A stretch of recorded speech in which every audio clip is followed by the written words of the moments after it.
শীতের এই মিষ্টি সকালটা ভালোই লাগে। যদিও এই রোদটা গরমের দিনে অসহ্যকর লাগে, কিন্তু শীতের সময় এই রোদটা খুবই ভালো লাগে। আজকে তো অনেক রৌদ্র উঠেছে বাইরে। শুক্রবার, শনিবারের দিনটা খুব ভালো কাটে, বাসায় থাকি। আর বাচ্চাদের তো স্কুলও থাকে না। তো এই দিনগুলোতে আমি চেষ্টা করি একটু স্পেশাল কিছু রান্না করতে।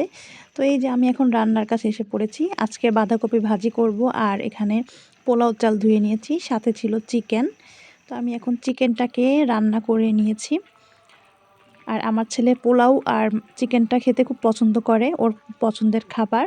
চিন্তা করলাম আজকে যেহেতু একটু বাসায় আছি, তো আজকে স্পেশাল রান্না করি। আর এই যে সাথে ছিল ডিম ভুনা।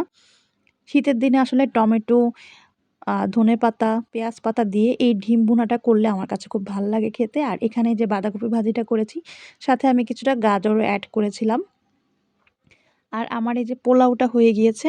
আর আমার কাছে গাজর দিয়ে মটরশুঁটি দিয়ে পোলাও খুব ভালো লাগে। তো আমার বাসায় গাজর ছিল আজকে, মটরশুঁটিটা ছিল না। তো যা ছিল তাই দিয়ে আজকে একটু পোলাও রান্না করেছি। তো এই যে আমার রান্নাবান্না মোটামুটি কমপ্লিট।